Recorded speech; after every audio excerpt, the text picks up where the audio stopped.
मैं अपने सभी प्रिय दर्शकों, श्रोताओं, भाइयों और बहनों को सप्रेम नमस्कार करता हूं।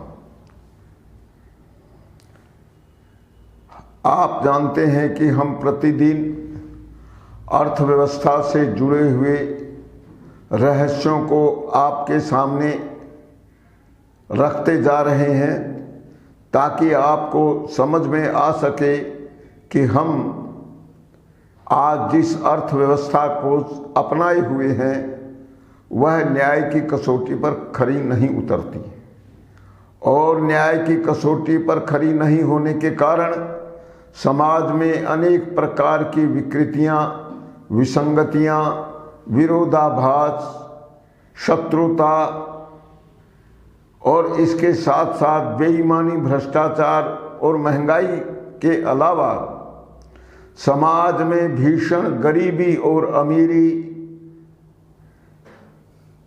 का उत्पन्न होना भी उसी पर निर्भर करता है।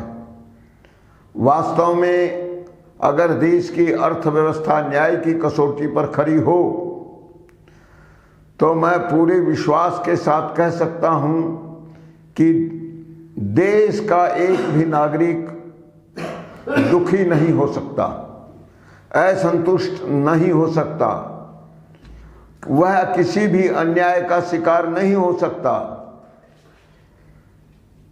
तो इसका अर्थ यह भी है कि अगर देश की अर्थव्यवस्था को न्यायपूर्ण बना दिया जाए तो हम इन सारी समस्याओं से मुक्ति पा सकते हैं। मैं बहुत दूर की बात न लेकर अभी अपने देश में जो पिछले दिनों किसान आंदोलन शुरू हुआ, जिसे संभवतः आज 4 माह हो चुके हैं और आज भी कई जगह छोटे छोटे किसान जिन्हें अर्थव्यवस्था के बारे में कुछ भी मालूम नहीं है, वे लोग उसी तरह भूखे प्यासे या खराब स्थिति में बैठे हुए हैं, जिस पर सरकार कोई गंभीर कदम भी उठाती नहीं दिख रही है। कारण यह है कि वास्तव में यह सब अर्थव्यवस्था की नासमझी के कारण हो रहा है, और जो थोड़े बहुत लोग अर्थव्यवस्था की उस गड़बड़ी को जानते भी हैं, वे लोग जानबूझकर उसे समाज को बताना नहीं चाहते। उसका एकमात्र कारण यही है कि धन के अति केंद्रीयकरण का जो मूल कारण है वह अर्थव्यवस्था की वही गड़बड़ी है जिसका लाभ उठाकर मुट्ठी भर लोग जो आज अरबपति और खरबपति बन गए हैं उस पर कोई उंगली नहीं रखना चाहता। खासकर वे लोग जो राजनीति कर रहे हैं वे सरासर समाज को धोखा दे रहे हैं। इसमें सरकार और विपक्ष के लोग ही नहीं बल्कि परोक्ष रूप से उस अन्याय से लाभान्वित होने वाले दूसरे लोग भी उस मामले में समाज का सही मार्गदर्शन नहीं करते। मैं यहां तक कहना चाहता हूं कि विश्व की जो सबसे प्रतिष्ठित यूनिवर्सिटियां हैं वही इस अन्याय की सूत्रधार हैं, वही पूंजीपतियों के द्वारा संचालित हैं और समाज को सही बात नहीं बताना चाहती। आज चूंकि हमारे भाई किसान, उनमें जो अनेक गरीब लोग भी हैं जिनकी जोत बहुत छोटी है और वे तो इतना भी अन्न पैदा नहीं करते कि बाजार में बेच सकें, लेकिन भावनात्मक रूप से उन्हें शोषण का शिकार बनाया जाता है। कुछ लोगों को धन का लालच दिया जाता है। आंदोलन में बैठने वाले लोगों को अच्छे अच्छे भोजन कराने का जो दृश्य है, उसे तो आपने भी भारी मात्रा में जिन स्थानों पर किसान एकत्र हुए थे, लाखों की संख्या में एकत्र हुए थे, उन्हें गाजर का हलवा और कई प्रकार के महंगे महंगे मेवा शुद्ध देसी घी में तलकर पकाकर भरपेट खिलाए जा रहे थे। लेकिन मैं इन सारे दृश्यों को छोड़ना चाहता हूं, बल्कि मैं उस मूल कारण को बताना चाहता हूं जिसके कारण किसानों की दुर्दशा हुई और छोटे छोटे मध्यम किसान जिनकी संख्या 70% के लगभग है और जो वास्तव में शोषण का शिकार है, यह आंदोलन उन्हें कोई राहत देने वाला नहीं था। कारण पहला तो यही है कि आज गरीबी की समस्या केवल किसानों की नहीं है, बल्कि समाज के हर वर्ग में गरीबों की संख्या है और वह संख्या कम से कम 75% है। लेकिन जो अकूत संपत्ति के मालिक बने हुए हैं, अथाह संपत्ति के मालिक बने हुए हैं, उनमें भी समाज के यही चारों वर्ग हैं। यहां तक कि मजदूरों की बात अगर मैं कहूं तो आज भी संगठित मजदूर शासकीय सेवाओं में बड़ी बड़ी यूनियनों में लगे हुए मजदूरों के नेता, वे गरीब नहीं हैं, वे मालामाल हैं और वही लोग किसानों के नेता बनकर उनका मार्गदर्शन करते हैं, अर्थात उन्हें दिग्भ्रमित करते हैं, उनके खून पर राजनीति की रोटियां सेकते हैं और समाज को धोखे में डालते हैं, उसके लिए समस्याएं खड़ी करते हैं। अधिकांश किसान नेता और किसानों के प्रति सहानुभूति रखने वाले लोग किसानों के उत्पीड़न को लेकर काफी सही आंकड़े दिखाते हैं कि आज से 50 साल पहले अनाज का मूल्य क्या था, एक मजदूर की मजदूरी क्या थी, एक शासकीय कर्मचारी उसका वेतन क्या था,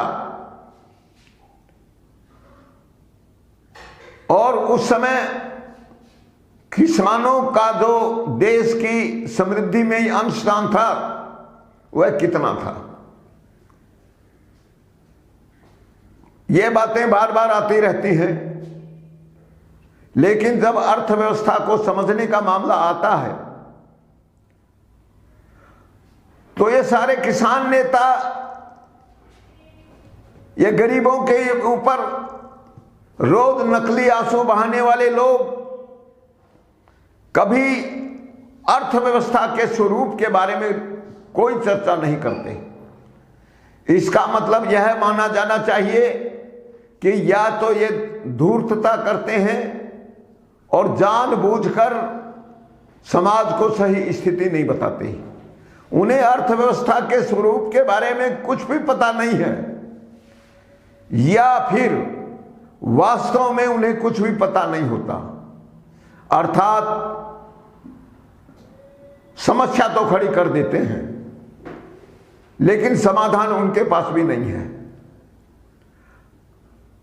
इसलिए बंधुओं, अगर हम समाज को सही दिशा देना चाहते हैं, केवल किसान ही नहीं देश के प्रत्येक नागरिक को उसका जन्म सिद्ध मूलभूत अधिकार देना चाहते हैं, उसे जन्म से मृत्यु तक पूरी तरह सम्मान, स्वतंत्रता, अभय और निश्चिंतता देना चाहते हैं, आनंद की जिंदगी देना चाहते हैं, तो अर्थव्यवस्था का स्वरूप क्या होना चाहिए। तो बंधुओं, मैं इस बात को थोड़ा बारीकी से रखने का कोशिश कर रहा हूं और मैं आशा करता हूं कि आप इसे पूरी गंभीरता से सुनेंगे। पहली बात तो यह है कि अर्थव्यवस्था क्या होती है और इसका निर्माण क्यों होता है, निर्माण के पीछे का मूल मकसद क्या होता है, और फिर समाज में भयानक आर्थिक विषमता क्यों पैदा होती है। अगर समाज में यह भीषण आर्थिक विषमता पैदा न हो, अमीरी और गरीबी के बीच निरंतर बढ़ने वाली यह खाई गहरी न होती जाए, तो फिर कोई समस्या पैदा नहीं होती। लेकिन हम देख रहे हैं कि शासकीय सेवाओं में मारामारी मची है।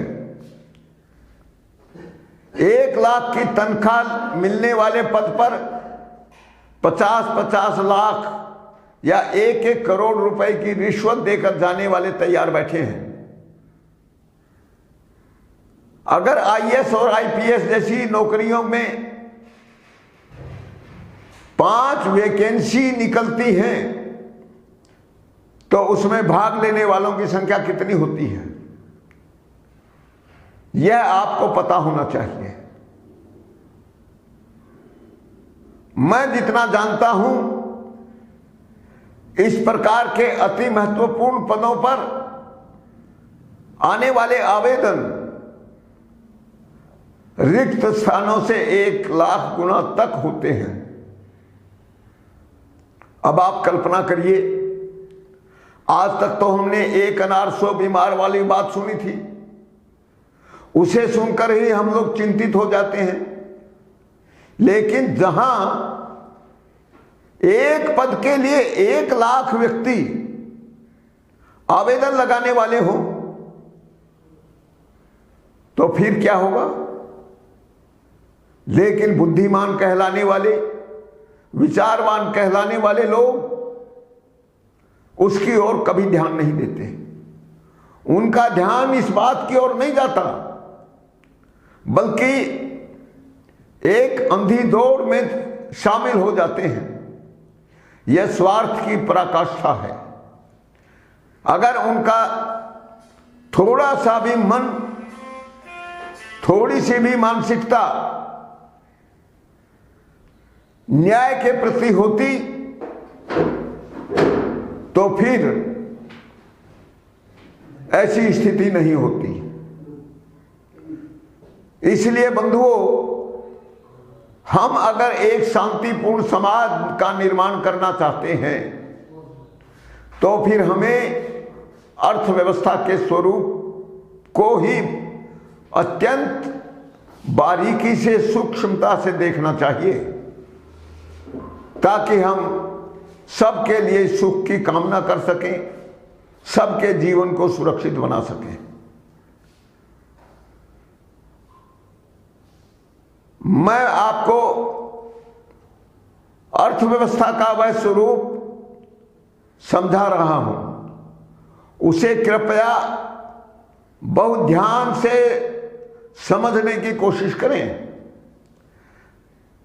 किसी भी देश की अर्थव्यवस्था उस देश के प्राकृतिक संसाधनों और उस देश की जनता से निर्मित होती है।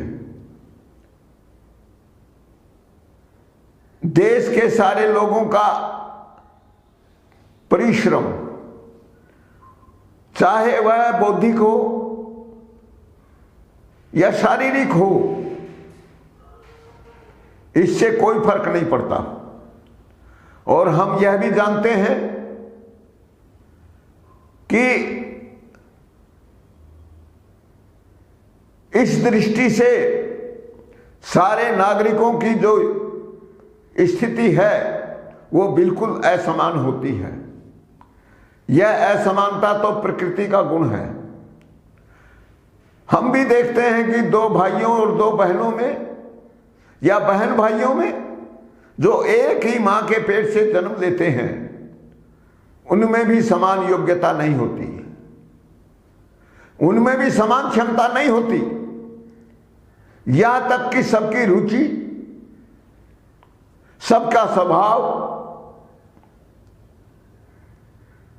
और श्रम करने की क्षमता बिल्कुल अलग अलग होती है। बौद्धिक श्रम में भी अनेक प्रकार हैं, उनमें भी कोई समानता नहीं होती। तो वैसी स्थिति में आप समझ सकते हैं कि सबकी एक समान भूमिका नहीं हो सकती। कोई अच्छा वैज्ञानिक होगा, कोई बहुत गंभीरता के साथ किसी दूसरे विषय पर, दर्शन पर, भौतिक शास्त्र पर, अध्यात्म पर चिंतन करेगा, और कोई व्यक्ति केवल शारीरिक श्रम पर जिंदा रहेगा। पढ़ने की रुचि भी सबकी समान नहीं होती, और समान सुविधाएं मिलने पर समान ऊंचाइयों तक भी लोग कभी नहीं पहुंचते। तो फिर यह आर्थिक विषमता क्यों होनी चाहिए? और होनी चाहिए तो उसके ऊपर क्या कोई नियंत्रण नहीं होना चाहिए? मैं कहूंगा कि बिना नियंत्रण के तो कोई व्यवस्था बन ही नहीं सकती। अगर हम वास्तव में सबके लिए कल्याणकारी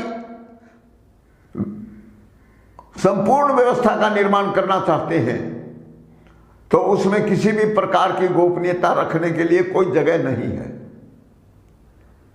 तो ये गोपनीयता कहां से आती है, क्यों आती है, यह भी हमारे विचार का विषय है। मैं आपको कहना चाहता हूं कि हम सब समानता का व्यवहार तो चाहते हैं, समानता के लिए बड़े बड़े आदर्श सामने रखे जाते हैं, लेकिन वास्तव में अगर प्रकृति के दृष्टि से देखा जाए तो मनुष्य भी प्रकृति का एक जानवर ही है। अपनी भौतिक आवश्यकताओं की पूर्ति करने के लिए, अर्थात रोटी, कपड़ा और मकान, हम जिस सरल भाषा में जिसका उल्लेख करते हैं, उसे प्राप्त करने के लिए हर आदमी एक दूसरे से बढ़कर कोशिश करता है।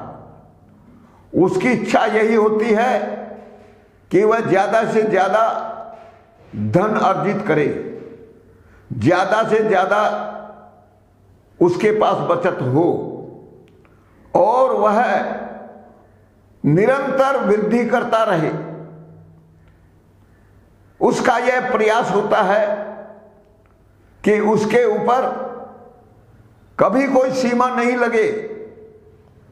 धन संग्रह को लेकर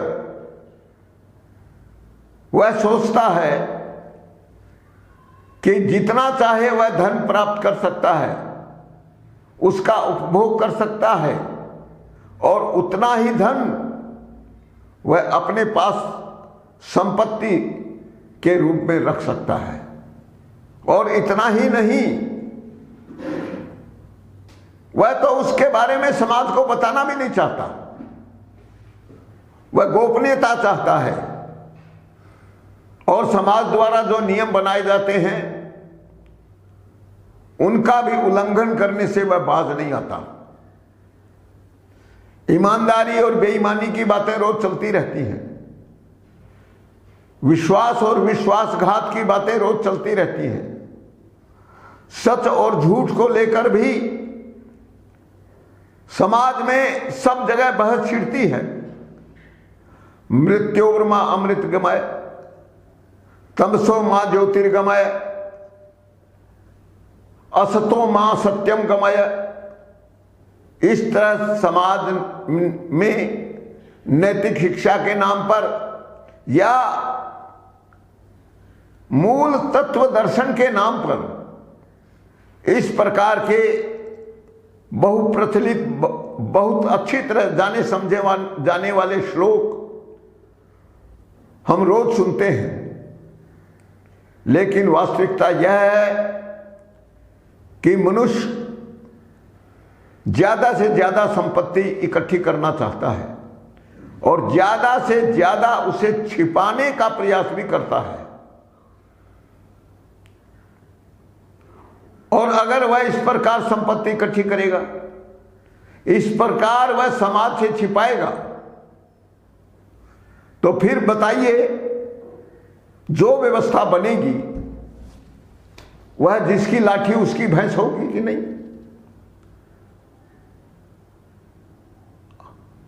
किसी भी शक्तिशाली व्यक्ति को मनमानी करने से कोई नहीं रोक सकता। और जब शक्तिशाली व्यक्ति मनमानी करेगा तो फिर कमजोर व्यक्ति की रक्षा कौन करेगा? आज तो स्थिति यह है कि दुनिया में संपत्ति अधिकार को लेकर भी न्याय की परिकल्पना तक सामने नहीं आती है। और जो लोग इसके लिए प्रयास किए हैं उनके प्रयासों के द्वारा भी न्यायपूर्ण संपत्ति अधिकार की कोई जो समझ है वह समाज में नहीं आती। ऐसे बहुत से महापुरुष हैं जिनमें मैं मार्क्स, कार्ल मार्क्स और अपने देश के राम मनोहर लोहिया और उनके समकक्ष कई विचारकों के नाम जरूर लेना चाहूंगा कि इन लोगों की नीयत पर कोई आक्षेप नहीं कर सकता, क्योंकि उन्होंने समाज में समानता की स्थापना के लिए अपना पूरा जीवन लगा दिया। उनकी ईमानदारी को लेकर भी समाज में कोई मतभेद नहीं है। हालांकि आज की स्थिति में तो अपने राजनीतिक स्वार्थ के लिए कोई किसी पर भी जो चाहे आरोप लगा देता है, लेकिन अगर असलियत देखा जाए तो यह मनुष्य की प्रवृत्ति है और उसी के कारण एक समतापूर्ण समाज, एक न्यायपूर्ण समाज की स्थापना नहीं होती।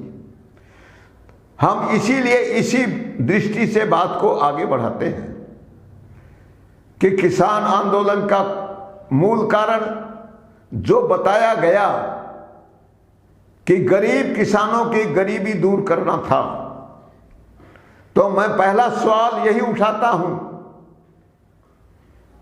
कि धूर्त किसान नेताओं ने मूर्ख बनाने का यह नायाब तरीका निकाला। किसान सबसे ज्यादा गरीब हैं, मैं इस बात को स्वीकार करता हूं, लेकिन उन आपसे फिर यह प्रश्न मैं पूछता हूं कि क्या वे मजदूरों से भी ज्यादा दुखी हैं? क्या उन्हें सबसे दुर्भाग्य का शिकार नहीं माना जाना चाहिए, और यदि सबसे शोषण का शिकार अगर किसी को कहा जाए तो वास्तव में सबसे गरीब आदमी ही होता है। लेकिन किसान आंदोलन में 10 एकड़, 50 एकड़, 100 एकड़, 200 एकड़ या हजारों एकड़ जमीनों के मालिक भी किसान बनकर उनके नेता बने हुए थे। देखिए, मैं एक निवेदन करना चाहता हूं, अगर आप मुझे पक्षपात की नजरों से पहले ही महिमा मंडित कर देंगे तो मेरा कुछ नहीं बिगड़ने वाला, क्योंकि मैं सत्य और न्याय के अलावा कुछ बोलने वाला नहीं हूं। आप मुझे कितना ही बदनाम करिए, उससे भी भयभीत होने वाला मैं नहीं हूं। अब इस चौथेपन में अगर समाज के सामने मैं सत्य नहीं रखता तो मैं अपना कर्तव्य नहीं निभा पाऊंगा। तो मैं कह रहा था, पहले न्यायपूर्ण व्यवस्था की परिकल्पना कर लीजिए, और न्याय और अन्याय की बात जब भी छिड़ेगी तो मैं कहूंगा कि मूल रूप से समाज में आर्थिक न्याय होना चाहिए। किसी भी प्रकार का दूसरा न्याय या अन्याय वास्तव में होता ही नहीं है, और जो कुछ भी होता है जिसे आप अर्थ से न जोड़ते हो तो वह भी परोक्ष रूप से अर्थ से ही जुड़ता है। और आज तो स्थिति यह है कि सब लोग अर्थ के पीछे भाग रहे हैं। कारण क्या है? वे लोग जो दरिद्र हैं, जो दोनों समय पेट नहीं भर पाते, उनकी मजबूरी उन्हें रात दिन धन के पीछे दौड़ने के लिए मजबूर कर रही है। चाहे वे बीमार हों, चाहे कमजोर हों, चाहे जो भी परेशानी उन्हें क्यों न हो, उनका पूरा समय अपने पेट की आग को बुझाने के लिए लगता है। इसलिए उनका दौड़ना, किसी गलत काम को करने के लिए मजबूर होना, उसका यही कारण है। सब लोगों को मालूम होता है कि नैतिकता क्या है और अनैतिकता क्या है, लेकिन सब कुछ जानते समझते हुए भी लोग अपना पेट भरने के लिए गलत से गलत काम करने के लिए मजबूर होते हैं। इसलिए उनकी मजबूरी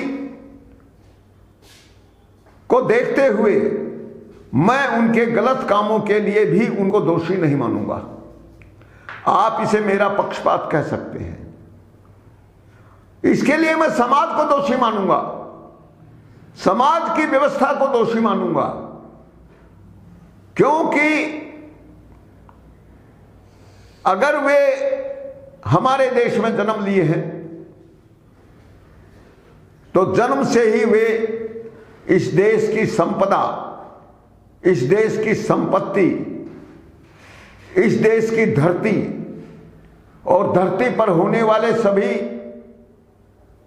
प्रकार के सभी तरह के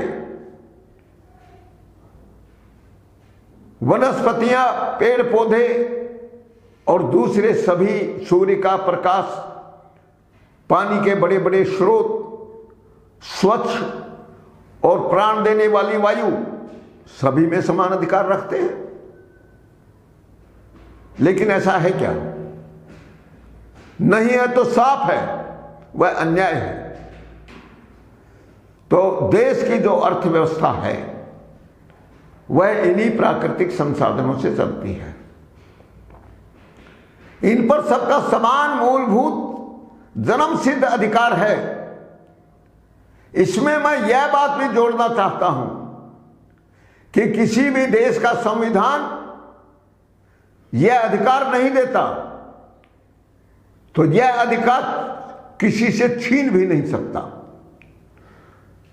संविधान के नाम पर अगर प्राकृतिक संसाधनों पर किसी के अधिकार को कम और किसी के अधिकार को ज्यादा कहा जा सकता है, कहा जाता है, तो वह समाज के साथ धोखा है।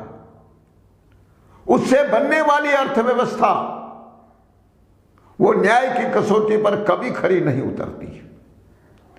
इसलिए होना क्या चाहिए?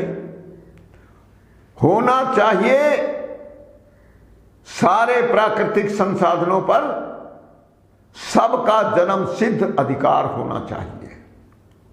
अर्थात जो व्यक्ति जन्म लेगा, जो ले चुका और मरेगा भी, यह बात भी निश्चित है। जन्म और मृत्यु शाश्वत हैं, लेकिन किसी का भी जो प्राकृतिक संसाधन है उन पर कम या ज्यादा अधिकार नहीं हो सकता। तो हमारी अर्थव्यवस्था का दोष यह है कि वह व्यक्ति के इस मूलभूत समान अधिकार की रक्षा नहीं करती। कितनी समानता होनी चाहिए और कितनी स्वतंत्रता होनी चाहिए, इस पर बहुत गहराई से नहीं विचार होता है।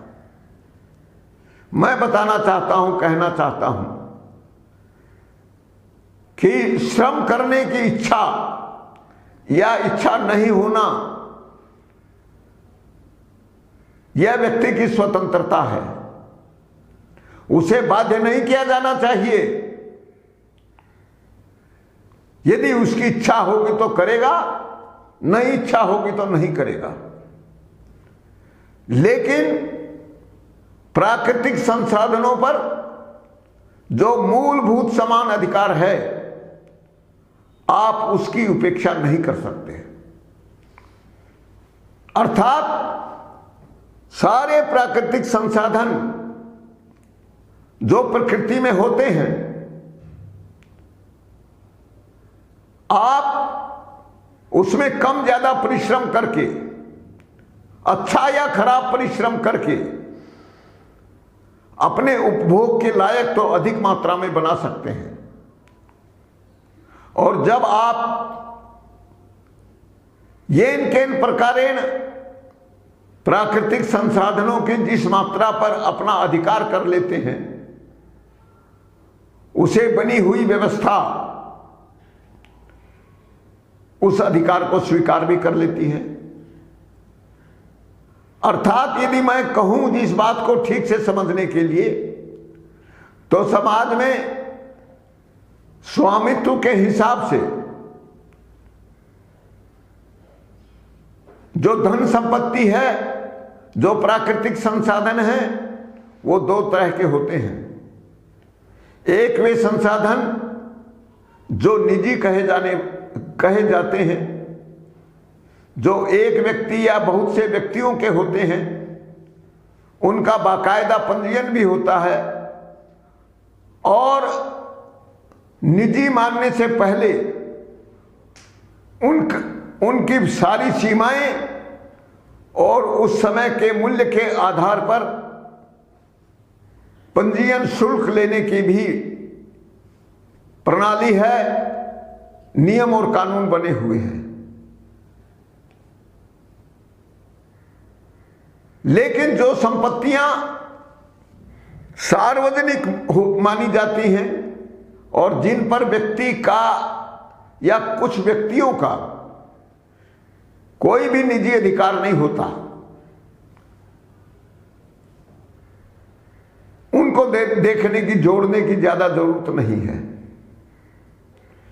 जो निजी संपत्तियां हैं वे व्यक्ति के अपने अधिकार में होती हैं। उसमें एक से एक कीमती, एक से एक अद्भुत चीजें होती हैं, लेकिन उन्हें पूरे समाज की आंखों के सामने होना चाहिए। यानी कभी भी समाज या समाज की व्यवस्था के अनुसार बनने वाली सरकार,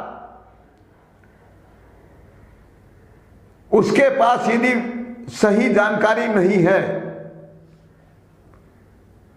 तो यह बहुत बड़ा दोष है। और सरकार के पास जो जानकारी हो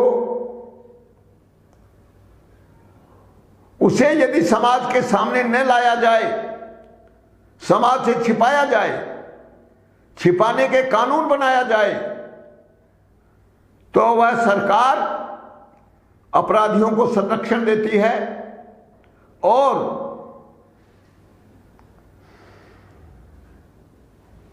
उस सरकार को बनाने की जितनी प्रक्रिया है वह भी मेरी दृष्टि में अन्यायपूर्ण और अपराधपूर्ण है। तो ये जो स्थिति पैदा हुई ये उसी का परिणाम है। पिछले 60-70 सालों में शासकों और प्रशासकों की सुविधाओं और वेतनमानों में भारी वृद्धि हुई। वो 100, 200, 400 लाख, 400 गुना या इससे ज्यादा भी हो सकती है। छोटे से छोटा कर्मचारी जो पहले केवल 10-15 रुपए मासिक पाता था, आज 10-15 हजार रुपए या 50,000 रुपए मासिक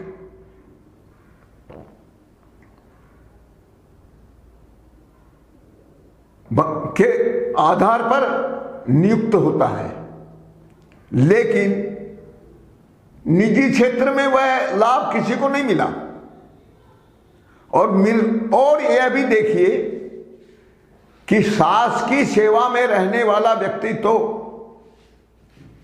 58 या 60 साल की उम्र के बाद भारी मात्रा में पेंशन पाएगा। लेकिन देश के बाकी नागरिक, क्या वे कोई अपराध करते हैं? नहीं। तो जो पेंशन पाने का अधिकार छोटे या बड़े राजनेता और शासन प्रशासन में पद संभालने वाले, शासकीय पद संभालने वाले व्यक्ति को मिलता है, वह इस देश के प्रत्येक नागरिक को क्यों नहीं मिलता? अगर वही लाभ मजदूर कहलाने वाले, किसान कहलाने वाले, खोमचा लगाने वाले और छोटे मोटे कारीगर या छोटे छोटे दुकानदार, उनको क्यों नहीं मिलना चाहिए?